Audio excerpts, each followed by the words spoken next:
How long will this Calgary Flames team be a sad song? You're Locked On Flames, your daily podcast on the Calgary Flames. Part of the Locked On Podcast Network, your team every day.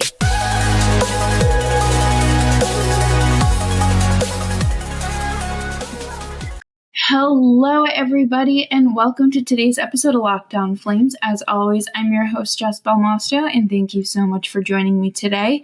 And we have Nick Zararis with us as well. Nick, how are you doing? I'm excited. This is one of my favorite topics to talk about as far as hockey. So you're going to want to buckle up for today's episode, folks. Today's episode is, in fact, brought to you by FanDuel. Make every moment more right now. New customers get $150 in bonus bets with any winning $5 bet. That's $150 if your team wins. Visit FanDuel.com/lockedon to get started. We are continuing to lay out the map, our ideas, I guess you could say, for the Flames rebuild and kind of what you might look for critically if you're interested in looking at it that way rather than just taking whatever the team decides to throw at us over these next few years. But we'll talk more about that, and make sure you're subscribed to Locked On Flames wherever you get your podcasts. We are here for you Monday through Friday, your team every day. There are a lot of different teams that have gone through rebuilds recently. Yeah, and the most important note to hit on as we start here is there is no one way to do this. There is no correct, universal, this is the way to do it, especially in hockey, because every market is really different from one another, and that impacts the teams a little bit more than the other sports. The other sports, the path to rebuilding is pretty easy. In basketball, you stink for 3 or 4 years, you load up all of those draft picks, and you hope that a superstar player becomes disgruntled with their current environment. You trade those draft picks or those players you drafted, and you have a superstar. And it's very easy to turn your roster around quickly in basketball because you only need 2 or 3 stars and you're a really good team right away. Football, it's mostly through the draft because you really only get a good quarterback through the draft. But generally speaking, you got to stink. You got to be at the top of the draft, and you got to hope you pick in a year where there's a quarterback available. And then as far as baseball, we could be talking about like a full decade in baseball because it takes so long for guys to churn out. Hockey, it's all over the place. There are teams who have been able to retool on the fly and go through multiple iterations, a la the Bruins, who have tinkered around the edges of their core pieces over the course of the last decade, but more or less had the same group the entire time. Or you tear it down to the studs like the Blackhawks. There are teams that have gone halfway, like the Rangers, where they did 2 or 3 stinky years and then started bringing in expensive guys. There's a lot of ways to go about this. I don't want to go about it the way that the Sabres have. I would like to avoid this 8 to 10 year process selfishly. And I don't think they handled any of the Jack Eichel stuff appropriately. So we can just avoid all that. The Sabres pretty much did it about as badly as you possibly could. And it was a number of reasons. It wasn't just one thing. It wasn't just 2 things. It was almost everything they tried didn't work. They went through multiple general managers, multiple head coaches. They drafted pretty high. They did all different types of things as far as bringing in established players. I mean, they brought in Kyle Oposo, I want to say half a decade ago, and he's still there. They tried doing we're young, let's bring in some good players to support those young guys. They did Jeff Skinner and Taylor Hall. That didn't work out particularly well for them. They are really the worst case scenario for what you could be. And it's weird because they've drafted reasonably well over the last 5 years. I mean, Dylan Cousins is a player. Both defensemen, Dahlian and Power, are guys. Alex Tuck, who they got for Eichel, is pretty solid and still pretty young. Buffalo just... It's more than just the players at that point, you know. And we talked about this yesterday. We talk about this all the time, frankly. The environment matters a lot. You can be a good player, but if you're brought in somewhere where you're not going to be able to be successful, it doesn't matter how good you are. Yeah. And that's why, I mean, we talked before the show a little bit about Carolina. And when I think of, I guess, prior to 2021, I would say they were a culture that was like truly like the epitome of like hockey culture in a good way. They had a head coach. Yeah. Yeah, That's the biggest thing. Yeah. Brind'Amour really kind of set the tone for what they're going to be. But I suggested them as the comparison because they're kind of in the similar boat as far as market, where it's going to be hard for them to bring in star players there without massively overpaying them, kind of similar to how the Flames have had a hard time enticing free agents to come or players to stay. So Carolina's been creative, and I've been critical of, at times, the way they've approached some things. I think, frankly, they would have been better off paying Dougie Hamilton as opposed to trying to recreate him in the aggregate by bringing in Brent Burns and Tony DeAngelo. But they've gotten reasonable production out of those guys. But the thing I will give Carolina credit for is, I won't say they're the most, but they are one of the most creative front offices as far as roster construction. They have really kind of taken a unique angle on how to think about putting their team together. And you have to do that when you have market factors impacting your ability to bring players in. Yeah, and I think that really that's going to be the biggest thing that Calgary struggles with, because they're in this position. They don't have that new arena yet. You're in Alberta for 6 to 8 months out of the year. In the throes and thick of winter. Like, why would I want to come play for you? And that's something comparable to what the issues Carolina's had, where they don't have Carolina, frankly, newer franchise, doesn't have the same track record, doesn't have the same population base, doesn't have the same style of fan base. When you're a market like Carolina, like Florida, your fan base is going to be a lot more fair weather, where if the team is bad, people are going to stop showing up. The Flames, a little bit different. The fan base is a little bit more ingrained. The team's a little bit more the community is a little more invested in the team, where you've bought yourself some leeway, and if you stink for a year or two, it won't be the end of the world. The other thing, the other reason I point to Carolina as an idea is they don't have any bona fide stars. They don't have an Eichel, a McDavid, a McKinnon. And I like Sebastian Aho. I like Andrei Svechnikov. Jacob Slavin's probably the best straight up defensive defenseman in all of hockey.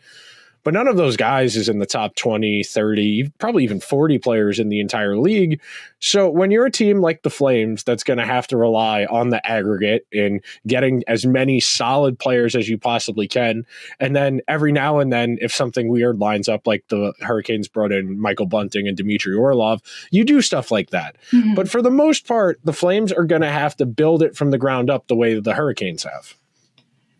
And again, drafting. They've done pretty well with drafting, and I feel like this is something that Flames fans have been complaining about for as long as I've covered the team for the last 4 years. It's their position in the draft, and they aren't always doing the best with scouting potentials. So, and we can talk about this more in the next segment, because that's part of this, is the length of how long this rebuild is going to take, or how long till we can assume they can be competitive again.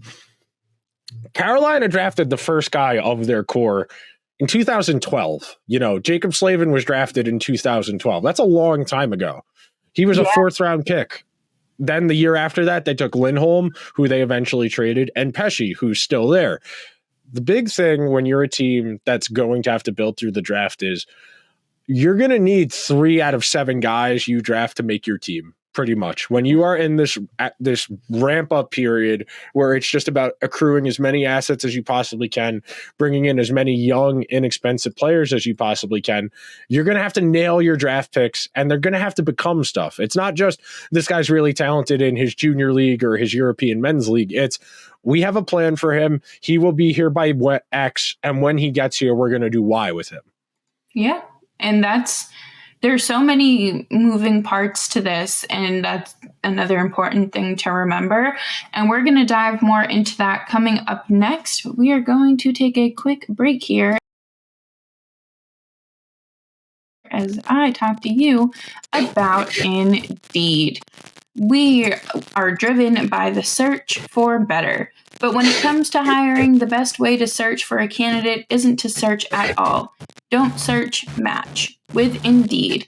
If you need to hire, you need Indeed. Indeed is your matching and hiring platform with over 350 million global monthly visitors, according to Indeed data, and a matching engine that helps you find quality candidates fast. Ditch the busy work. Use Indeed for scheduling, screening, and messaging so you can connect all your candidates all in one place. Leveraging over 140 million qualifications and preferences every day, Indeed's matching engine is constantly learning from your preferences, so the more you use Indeed, the better it gets. And listeners of this show will get a $75 sponsored job credit to get your jobs more visibility at Indeed.com/lockedon. Just go to Indeed.com/lockedon right now and support our show by saying you heard about Indeed on this podcast. Indeed.com/lockedon. Terms and conditions apply. Need to hire? You need Indeed. And of course, FanDuel. Did you hit any bets last night? What did we have last night? No, the only thing I had was I had the under and Ranger Stars, and we didn't get that. I didn't end up betting on them because I said I'm going to jinx them. So, if you have better luck than me, get buckets with your first bet on FanDuel, America's #1 sportsbook, because right now, new customers get $150 in bonus bets with any winning $5 bet. That's $150 if your bet wins. Bet on all your favorite NBA, NHL, not NFL anymore, players with teams with quick bets, live same game parlays, exclusive props, and more. Just visit FanDuel.com/lockedon and shoot your shot. FanDuel, official sportsbook partner of the NBA.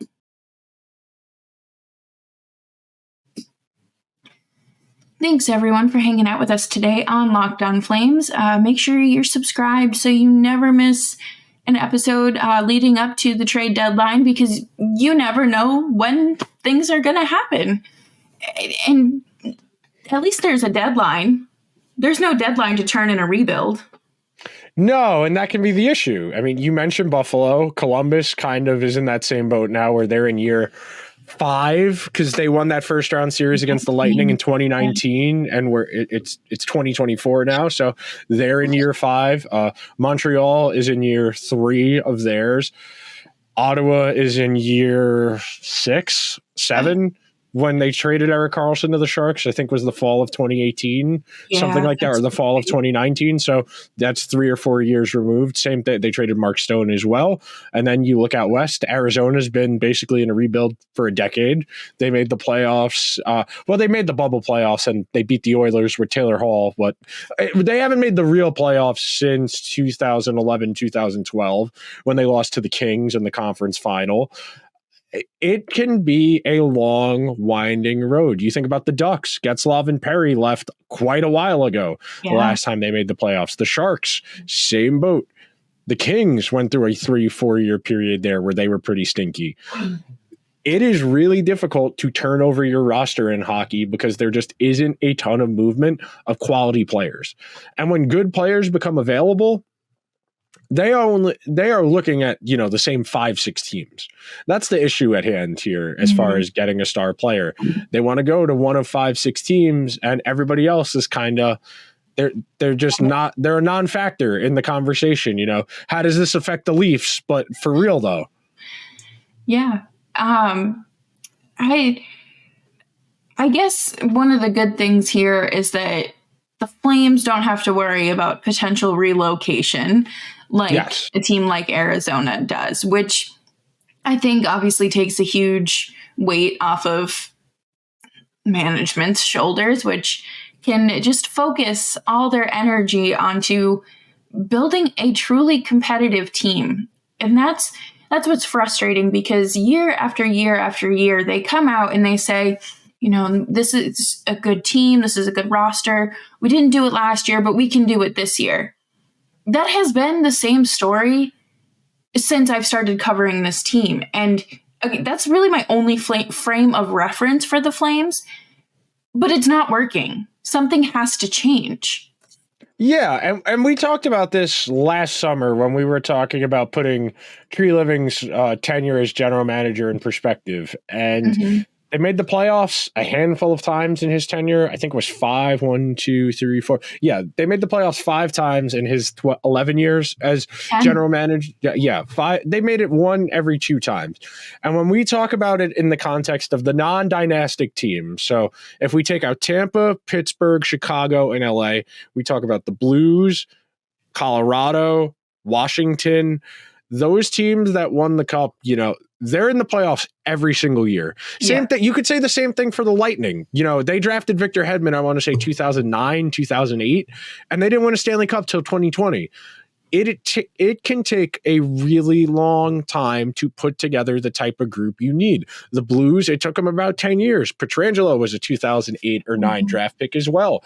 So when we talk about it from the perspective of this could be a while, these teams are constantly churning over and over and over again. For the most part, you'll have 2 or 3 guys who last in a place for an extended period of time, but all the moving parts around them, that takes the longest time to get right. And frankly, you can put together a really good team and you just don't get the bounces that given year. I mean, I would contend the Capitals team that won the Stanley Cup was probably the weakest iteration of the Capitals to I want to say 2011, 2010. We're talking about a 7-8 year window where the Capitals were perennially in the conversation for President's Trophy, winning the Southeast and then eventually the Metro Division. And they would go out in the first or second round every year. They would lose to less talented teams. And they got the bounces the one year. It really can be that frustrating, which is really unsatisfying as a fan. If you're a Flames fan listening to us talk right now, you're telling me I'm going to have to wait 10 or 11 years to have a chance to win a Stanley Cup, and we can put together the best team in the league, and it won't really matter? Yeah, unfortunately, hockey's like that. Hockey is arguably the most unfair of the 4 major North American sports. If you remove those tax exempt teams, so Texas, Florida, Vegas, yeah. Do you think the salary cap plays into that and For sure. the amount of movement that players want in their career? The biggest thing is the free agency rules. That's the single biggest inhibitor because hockey has the longest path to unrestricted free agency of the 4 major North American sports. American football, if you're not a first round pick, you can get to free agency in 4 years. If you're a first round pick, 5 years. Baseball, it's 7 years of team control. Basketball, it's similar to football where it's 4 years of team control and then you have arbitration for 2 years, something like that. And then football, baseball, basketball I mentioned, and then we have hockey where you get drafted at 18 and your team owns your rights till you're 27 or you have 9 years of service, whichever one happens first. It's really hard to get to unrestricted free agency in hockey. I mean, Matthew Tkachuk really kind of pushed it as far as I'm a restricted free agent now. I'm still 4 years away from being unrestricted and being able to go anywhere I want. But I'm going to use my leverage here. I'm going to get to an environment I want to be in. So that's what I would say is the biggest thing. The salary cap for sure, because it's hard to trade stars in this league because there's not a lot of liquidity in the market. Most of these teams, they're spending right up to the cap. So even if a great player becomes available, it's really difficult for them to get to a desired location. And we're seeing that now with the deadline. And even last summer during free agency, there's no flexibility with the cap, obviously. It's not like baseball where you just have to pay the luxury tax and you can give this guy $300 million for however long you want. That's good because there are a lot of issues with that, but it feels like this sport just gets in its own way more times than it probably should. But the counterpoint that Gary and his 32 best friends will tell you is this is how we protect the small market teams.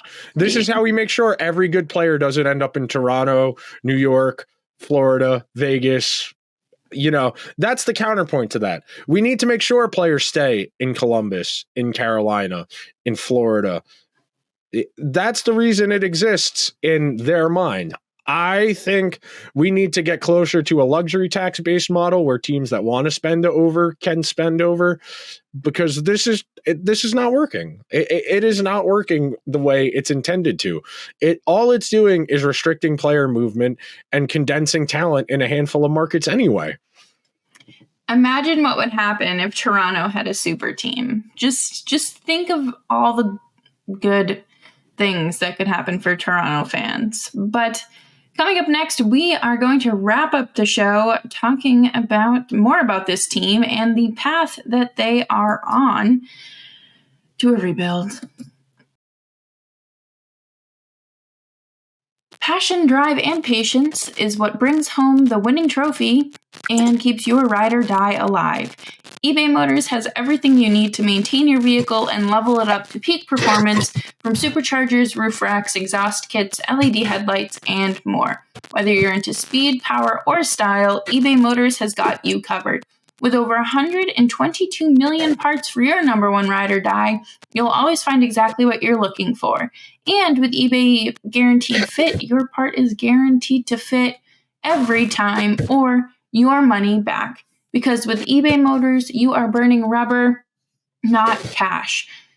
With all the parts you need at the prices you want, it's easy to turn your car into the MVP and bring home that win. Keep your ride or die alive at ebaymotors.com. Eligible items only. Exclusions apply. eBay Guaranteed Fit only available to U.S. customers. Thanks, everyone, for hanging out with us on this Wednesday evening or whenever you're listening. Make sure you are following us on Twitter at Jess Belmosto and at Nick Zararis. Where do we begin or end? So we identified the starting point here.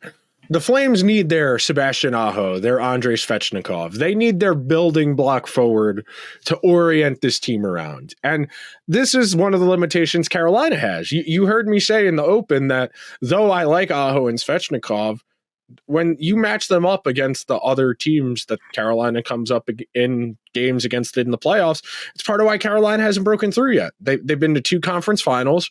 The 2 times they've made it, they lost to Florida, who I would argue might have the best 1-2 of star players in the league at the moment in Barkov and Tkachuk.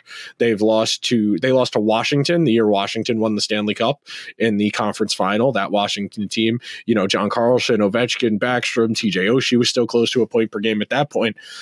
They lost to the Rangers 2 years ago in the second round, but that's really the conundrum. Yeah, they lost to the Bruins that one. I think that was a second round series. That was a while ago. Was but yeah, it? I don't even remember. It all blurs together. The point is Carolina's made the playoffs a lot, but they've lost to teams with better players. And that's no indictment of Carolina's good players. I talk about this all the time in regards to the Rangers. Aho and Svechnikov are really good. Slavin is really good. Bergeron, Marchand, Pasta was better. Tkachuk, Reinhart, Montour, Verhaeghe, they're better. So if that's the case, where the other teams are going to come up against the star players are better than your star players, you're going to have to fill in the gap somewhere else. We talk about how even can we get things. Well, if their star players are better ever so slightly, how do we fill in this gap? That means you got to get the other parts of the team perfect. And that's been an issue for Carolina, whether it be the goaltending, the bottom 6. So if Calgary is going to pursue that path, and I think because they're going to have to draft their star player, they're going to end up in that similar boat where it's going to take a lot to go right for them, but it's not impossible. Ultimately, if you make the playoffs more often than not, you win series here and there, eventually you get lucky. Washington did it. The Blues did it. Colorado did it. I know we were talking about Tampa last segment. Colorado drafted Gabe Landeskog in like 2011 or 12. It takes a while to make this stuff happen. We could be talking about the Flames orienting their team around, someone they draft right now, this upcoming draft, and the Flames might not be Stanley Cup contenders till like 2029, but the foundational pieces were started here. Yeah, and I guess that is the kind of double-edged sword to this. Like, I completely understand wanting a Stanley Cup contending team. Like, that is what you should want in your team. But there are these little bumps in the road that you have to take along the way. You can't just there is no easy road to No. You can't circumvent the cap as much as you want to get what's happened. Like, that's unfortunately that's not how it works. The most direct path to a franchise altering player is the draft. All you have to do is stink. All you have to do is stink. Calgary has not shown a willingness to stink out loud enough where they are going to be in a position to draft one of those types of players. That does mean the Flames are going to have to nail their draft picks. They are going to need 2 or 3 players from every draft for the next couple of years to become NHL players. And I'm not saying stars. I'm saying NHL regulars, 200-300 plus games. That way, either A, they're here and they're playing that much, or you have assets to bundle together for a potentially disgruntled player who wants to go somewhere else. You think about Carolina turning Lindholm and Hannafin into Dougie Hamilton. That type of situation only arises ever so often, and it helps when you have those types of players available to facilitate a trade. You need good players to facilitate trades, even if they're not going to be on your team. Yeah, and that's why all these people get paid lots of money to figure all that out, because there's, like I've said a million times, there are so many pieces to this and so many objectives, but I mean, ultimately the goal is to win a Stanley Cup. And you gotta start somewhere. And this is where we are, 3 weeks out from the trade deadline of the 2023-2024 season. Let's see how long it takes us. There is no recipe here. There is no science. There is no you do X, Y, and Z. We know, generally speaking, you need to have a top 10 goalie, you need to have about 3 point per game players, and you need to have top 10 special teams. That's the recipe for winning a Stanley Cup. Most of the teams that win the Stanley Cup hit all of those benchmarks. You don't need to hit all of those benchmarks, but those are your foundational starting points. If you have those things and you're still not getting to like conference finals, cup finals, okay, then we can reassess. But that's your starting point as your aspirational goal here. The Flames need to start getting towards, okay, we have 2 defensemen in Weegar and Anderson who can probably be the 1-2 on a Stanley Cup contending team. That's great. Other than that, there's not a lot here checking off boxes as far as the rest of the roster. That, Markstrom is the top 10 goalie, but he's 34 years old. They missed their window, and that happens. And that's the last point, the last idea I'll leave on here. Good teams don't always win. The Sharks won more playoff games than anybody last decade, other than the teams that won the Stanley Cup. The Rangers were number 2. Those 2 teams went to 3 conference finals each. They both went to a cup final. They don't have anything to show for it. Good teams miss their windows. It happens. That's no indictment of the players as like a moral failing. It is really hard to win, and not every team gets to win. They give out 1 trophy at the end of the year. It is inherently unfair. It is. And we will leave you with that today. Thank you, everyone, for hanging out with us today on Locked On Flames. Make sure you're subscribed wherever you get your podcasts and on YouTube as well. Feel free to leave your thoughts in the comments, as well as leaving a 5-star rating on iTunes. You can follow the show wherever you get your podcasts. On YouTube, I already said that, but you can follow us on Twitter at JustBelMosto and at Nick Zeraris. And we will be back tomorrow, and maybe we'll have some news. Nick, do you have any final words for us today? I need a nap. I'm tired.